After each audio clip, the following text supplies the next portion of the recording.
بین زن و شوهر اگر یعنی جدایی اگر پیدا شده باشد، اونها را باز برای یک جا کردن و زندگی اونها را مستحکم کردن.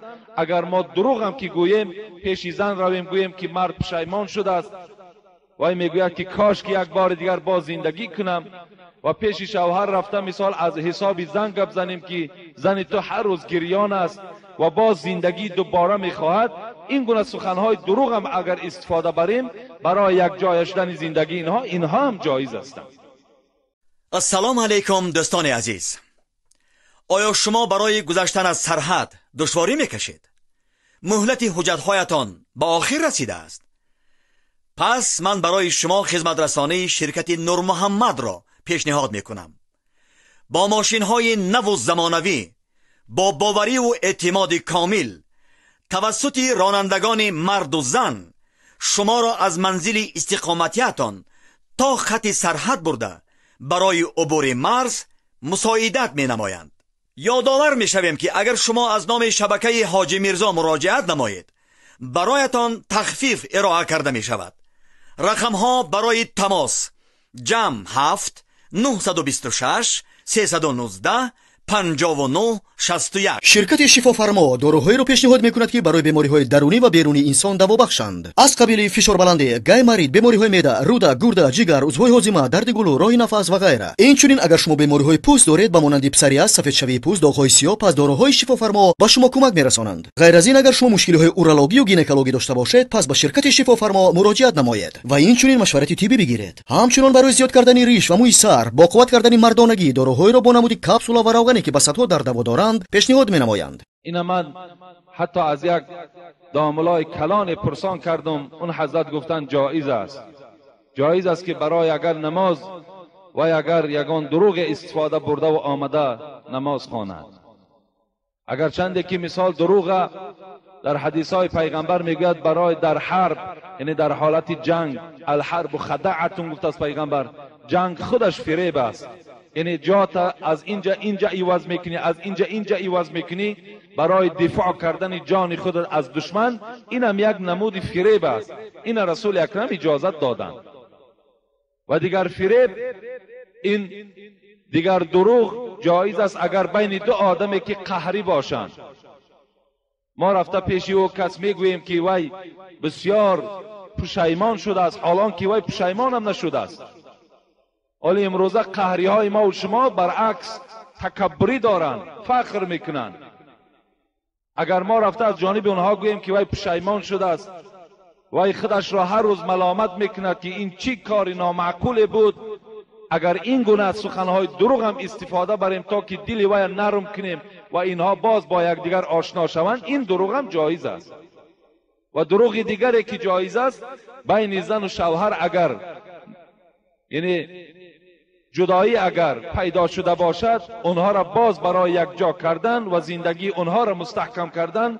اگر ما دروغ هم که گوییم، پیش زن رویم گوییم که مرد پشیمان شده است و میگوید که کاش که یک بار دیگر باز زندگی کنم، و پیش شوهر رفته مثال از حساب زن گپ زنیم که زن تو هر روز گریان است و باز زندگی دوباره میخواهد.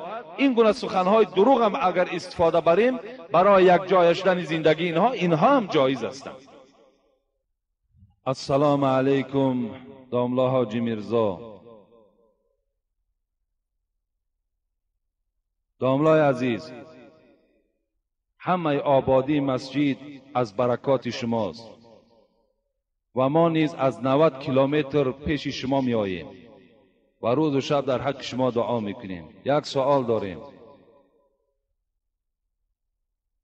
آیا در قبرستان اگر در پهلویت شخصی را بیارند و گور کنند، از او ضرر یا فایده هست یا نه؟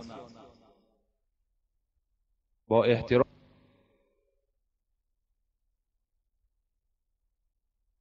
آیا در قبرستان اگر در پهلویت شخصی را بیارند و گور کنند، از او ضرر یا فایده هست یا نه؟ با احترام مخلص شما. سوال دوم: به دعوت به خانه‌ای که صدقه کرده است رفتن چه خیل است؟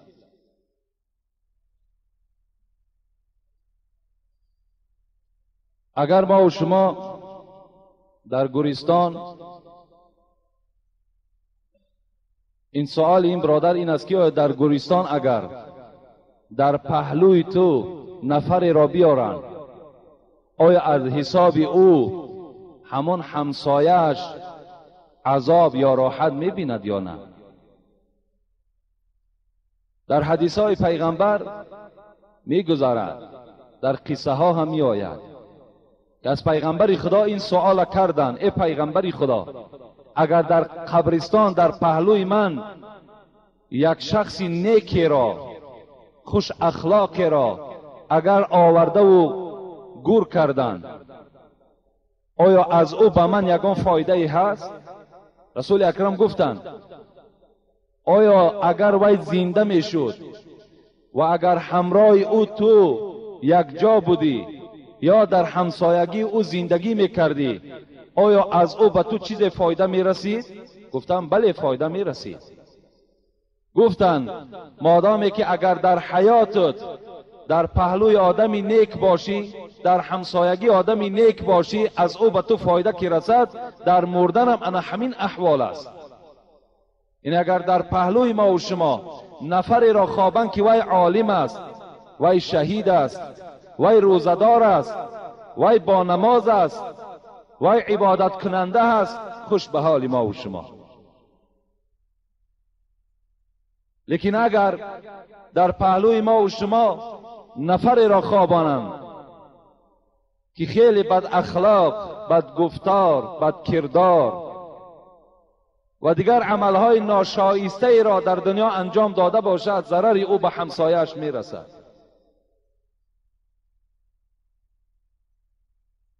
یکی از صالحان حکایت می کند، پیر یک کس می گوید من این شاگردی خود در خواب دیدم که خیلی احوالش بد، خیلی چهرهش زرد و گریان بود. وقتی که روز شد بسیار غمگین شدم که این شاگردی من احوالش خیلی بد است. وقتی از بین میگوید 3 روز گذشت، باز همین شاگردی خود در خواب دیدم که این دفعه در یک باغزار چمنزار سیر و سیاحت میکرد. بسیار وقتش خوش بود. پرسان کردم ای دوستی خدا، 3 روز پیش من تو را در دیگر احوال دیدم، امروز احوالت خیلی نیک دیدم، چی سبب دارد؟ گفت در اصل وقتی که مرا در قبر خوابانیدن، بعضی عملهای نادرستی که من انجام دادم خدای خود غضبناک یافتم. لیکن 3 روز بعد در پهلوی من یک عالم را آورده خوابانیدند که خداوند از شفاعت این عالم 40 همسایه اطراف قبرستان شفاعت کرد. 40 نفر دیگر از عذاب الهی خلاص یافتند به حاضر شدن یک عالمی که در قبرستان خوابانیده شد. از این خاطر از همسایه قبر هم تأثیر برای ما و شما می رسد. ابوبکر وراقی را حکایت میکنند که گفته بود است به گورستان از آن روزی که خوابم چنین در گریه و حال و تباهم. ابوبکر وراقی هزارها شاگرد داشتند، خدمت‌های شایسته در اسلام کردند. گفتند از آن روزی که در همین گورستان پای قدم کردم، هیچگاه از گریه خالی نبودند. اینا استادش نقل میکند. وقتی پرسانش کردند چرا اینقدر گریه میکنی، تو اینقدر خدمت نشان داده هستی، اینقدر آدم پاکیزه بودی، وی گفته است به گورستان از آن روزی که خوابم چنین در گریه و حال و تباهم، که هر مرده بیارن سوی گورستان، ندارد ده یکی اون نور ایمان. از این گریه دارم، از این احوال من بد است که 10 نفری که میارم به گورستان، هر کدامش که در قبر میگذارن خبر او اعلان میشد که این آدم ایمان نآورده است. این عذاب من، این دهشت ها و این غم منم از حساب همین است که این بندگان خدا به ایمان به خانه آخرت خود سفر کرده ایستادند. و دیگر مسئله گور در اینجا صحبت شد، برادرای عزیز، در بالای قبرستان ها اسراف نکنید. بالای گورستان ها در این سیمنت هایی که برده میریزین، مقبره هایی که شما میکنین، اینها از روی دستورات اسلامی جایز نیست. اینا در اسرافات میدراید. اینا اسراف هستند. اسلام ضد اسراف است. اسراف نمیخواهد. اسرافکارها را دوست نمیدارد. باید که قبرستان های ما و شما، قبرهای ما و شما عادی باشند. برای نشانه میلش یگان سنگی را اگر برده گذاشتیم، در اون هم اینقدر آیه های کریمه می نویسند، بسم الله الرحمن الرحیم می نویسند، تاریخ سال می نویسند، شعرها می نویسند. اینها را ننویسید، اینها جایز نیستند. بالای قبرهاتون گچکاری نکنین، حدیث های پیغمبر است.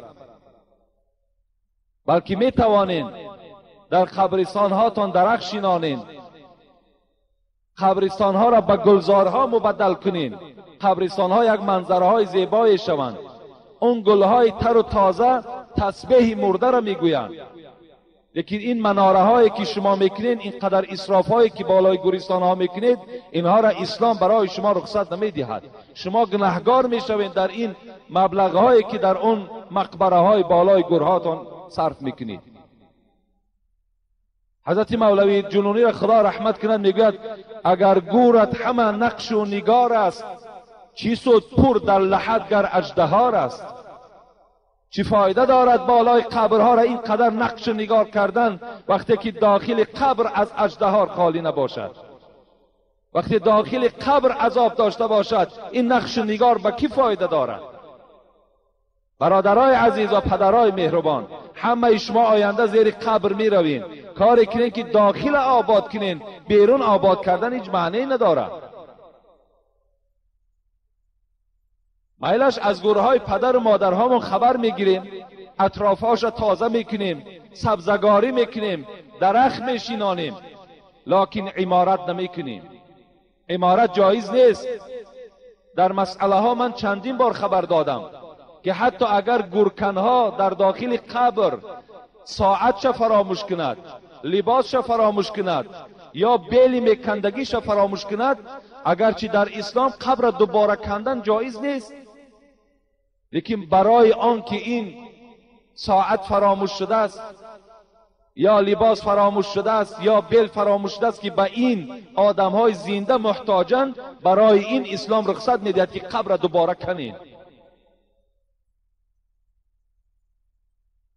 ببینید در لحد غشت پخته ماندن مکروه است میگوید. برای چی؟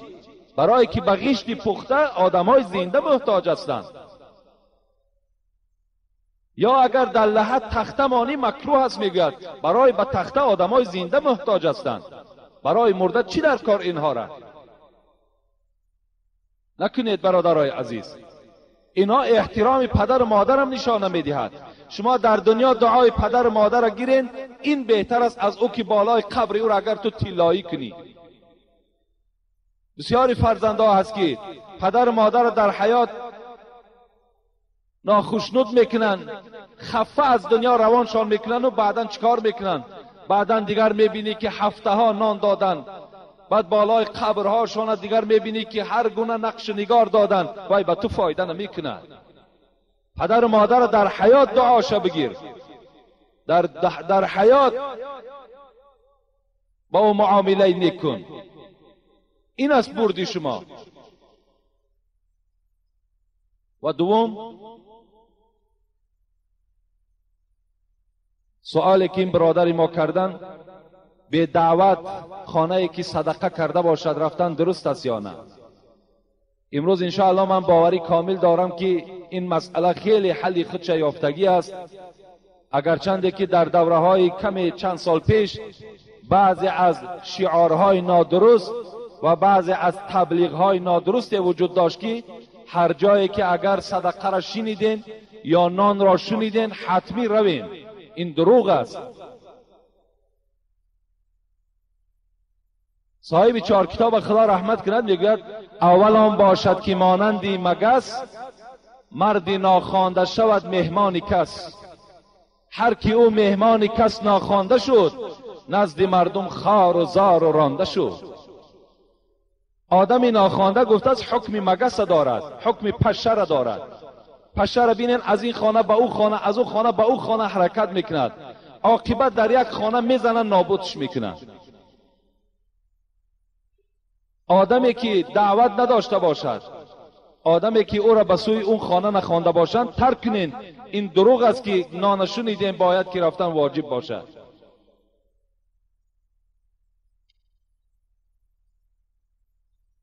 اذا دعی احدکم فلیجب فان کان صائما فلیصلی و ان کان مفطرا فلیطعم. پیغمبر خدا گفتند وقتی اگر کدام از شما را به کدام خانه دعوت کردن، فلیجب، اجابت کن، رو به اون خانه. اگر تو روزدار باشی در اون خانه دعا کن، اگر روزخور باشی از طعامش استفاده ببر. حتی روزدارم که باشی دعوت قبول کن. در اون خانه چکار میکنی؟ دعا میکنی. لیکن اگر روزخور باشی از طعامش استفاده میبری. و اینجا یک مسئله دیگر هم پیدا شد.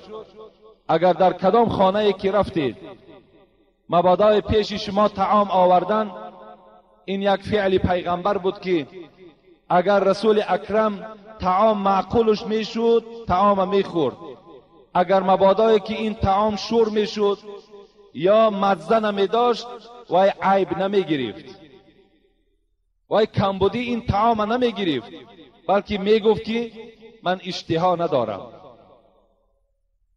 اینم یک صورت مسئله هست که امروز در چندین خانه هایی که ما و شما مهمان میشویم همان طعام میچشند. اگر کمی لذت نداشته باشد در بین مردم اعلان میکنند یا شور است یا لذت ندارد یا دیگر. اینم از آداب مهمانداری نیست.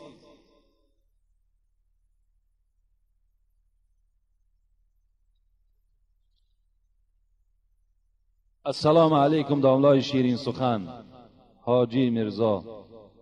خدا عمر و برکت به علم شما را زیاده گرداند که با سخنهای شیرین خود در دل ما جای گشتید.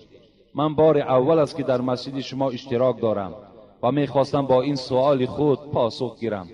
میگویند شخصی بی نماز را نانش را خوردن، با او خیر احسان کردن، با او دوستی کردن، او را سلام دادن و حرمت کردن درست نیست.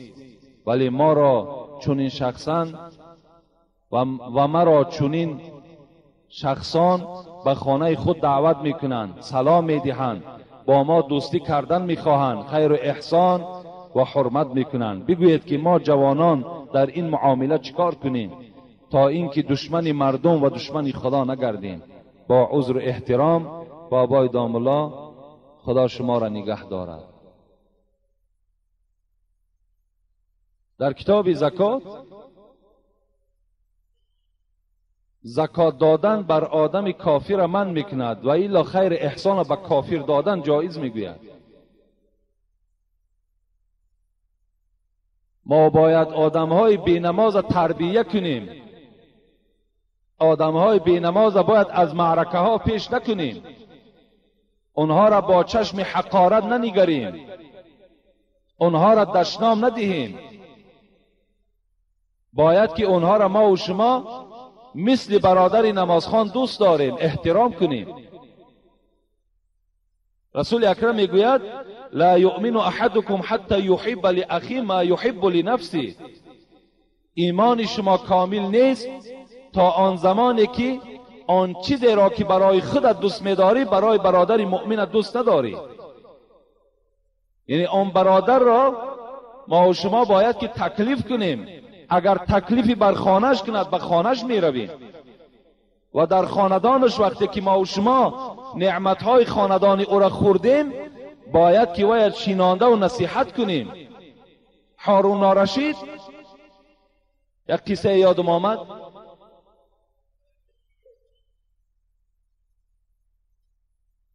این از دوره های عباسیان است. ابو یوسف در دوره های هارون الرشید زنده بودند، شاگرد امام ابو حنیفه. میگوید بار به خانه هارون الرشید مهمان شدم. هارون الرشید همه شما میدانین که یک مملکت کلانی را صاحب بود. وقتی به خانهش رفتم یک سوالش کردم، نگاه کردم که تا حال هارون الرشید عصر را نخوانده است، وقتی عصر رفته ایستاده است. گفتم ای هارون الرشید، اگر تو در بیابان تشنه مانی و حالتت خیلی ناخوب باشد، من برای تو اگر آب دهم به من چی میدهی؟ گو من بر تو نصف ملکم را میدهم. ابو یوسف میگوید باز سوالش کردم، اگر مبادای این آب تو خوردی و نوشیدی و در حلق تو ایستاد پایان نرفت و اگر طبیب را دریافت کردیم ماهرانه با طریق آسان این آب پایان برد، این حالت در این طبیب چی میدهی؟ گفت نصف ملک دیگرم را او را میدهم. میگوید گفتم ای هارون الرشید، وقتی که دولتت را ملکت را برای یک آب دادن من و برای یک طبیبی که آب و پایان روان میکند میدهی، پس آن پروردگاری که برای تو این آب مهیا کرد، این آب آفرید و خالق این آب همون پروردگار است، چرا که نماز عصر تا نخوانده؟ تو برای ما دو مخلوق، یکی من یکی طبیب، دولتت را برای تنصیحتی و برای آب دادن میدهی، برای آن پروردگاری که مهیا کننده این آب است، پیدا کننده این آب است، برای چی نماز عصر تا تأخیر کردی؟ چرا نماز عصر تا نمیخوانی؟ یعنی ما و شما وقتی در نزد دسترخوان این نفری بی نماز که نشستیم با او مثال میاریم، ای برادر عزیز، این نعمتهایی که در دسترخوان توست اینها را کی پیدا کرد؟ آیا همین انصاف است؟ آیا همین رحم است؟ آیا پدر تو بی نماز بود؟ مادر تو بی نماز بود؟ اجداد تو بی نماز بود؟ چرا از اونها عبرت نمیگیری؟ گفته و ما باید که نصیحت کنیم، نه دشنام، نه از معرکه و پیش کنیم. این طرز درست تبلیغ نیست. برای من از همه شما برادرای عزیز، کدام همسایه، کدام برادر، کدام خواهری که از شما بی نماز باشد، از اونها فقط چیکار کنید؟ از اونها فقط با طریق درست، با طریق نرمی دعوت کنید، اونها را به سوی نماز بیارید، انشاءالله در این شما ثواب میگیرید. حضرت علی را پیغمبر خدا چی گفتند؟ والذی نفسی بیدی لا یهدی الله. یعنی حدیثی هست که ای علی، اگر از دست تو یک نفر اگر هدایت بیابد، این در نزد پروردگار خوشتر است از یک اشتر سرخمویی که تو قربانی میکنی. یعنی از این خاطر شما یک آدم اگر اهل هدایت گردانین، تصور کنید که از یک اشتر سرخمویی که شاید وای چندین هزار سامان قدر دارد، شما در راه خدا خیر کردگی هستین.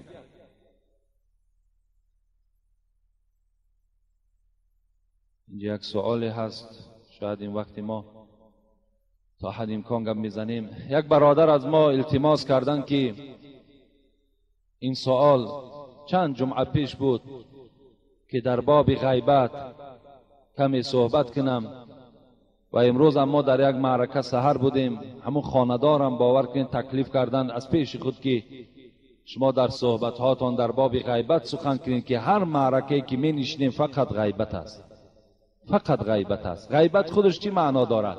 یک انسان در غایبیش سخن گفتن، چنان سخنهای میگوید که وقتی که اون سخن پیش وای میارن وای ناراحت میشود از این سخنها. اینا میگوین غیبت.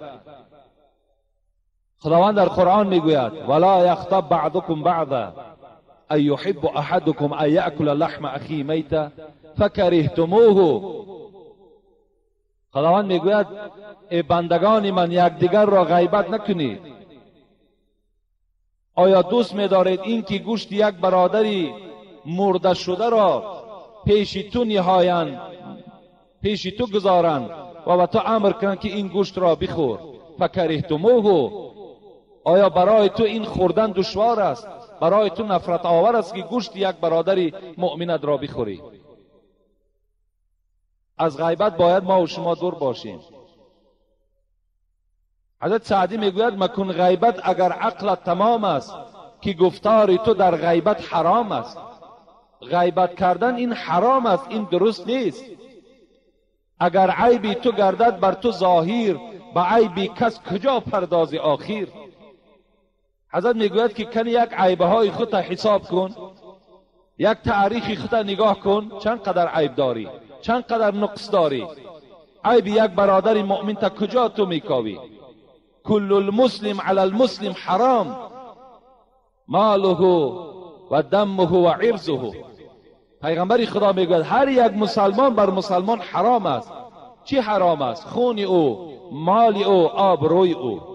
حرام است که یک برادر شما در غایبی آبروی را پس کنید. چگونه ای که امروزها میشنویم فلانی این گونه گفت، فلانی اون گونه گفت.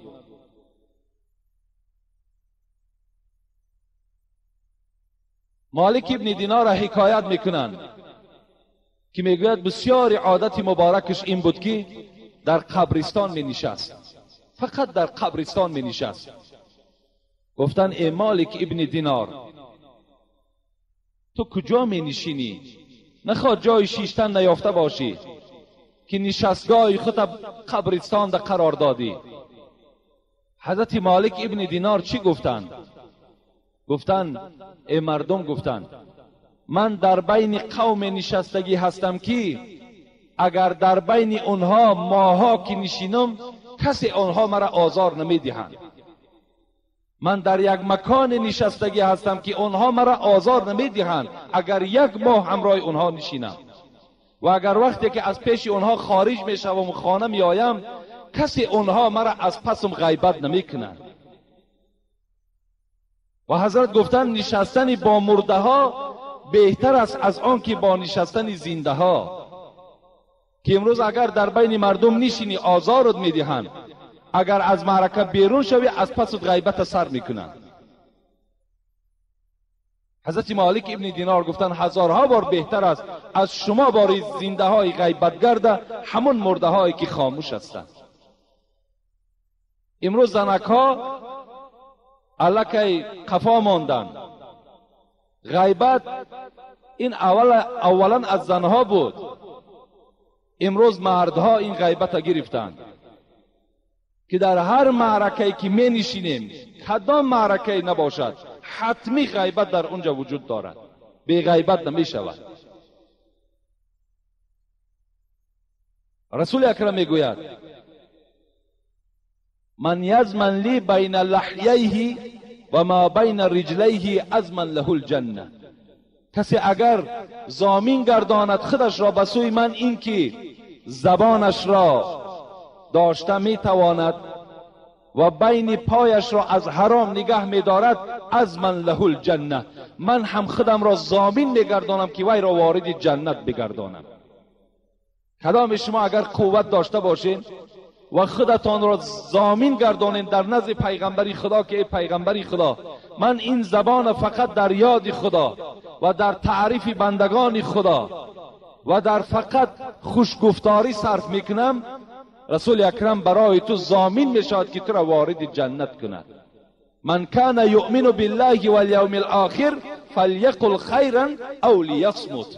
پیغمبری خدا میگوید کدام شما ایمان داشته باشید، الله که کدام شما را الحال گوین ایمان داری، البته میگوی ایمان دارم، اگر به ایمان گوین شما را باور کنین چند قدر قهر و غضب شما بلند می شود. لیکن رسول الله با ایماندارها مراجعت دارد. ای ایماندارها، ای کسانی که میگوید ما به خدا و پیغمبر ایمان داریم، فلیقل خیرا، فقط هر وقتایی که زبان تا در حرکت میدراری فقط سخن نیک بگو. امر دارد پیغمبر سخن نیک بگو، غیبت نکن. او لیصمت، سخن خوب نمیدانی سکوت کن، سکوت برای خود اختیار کن، خاموش باش.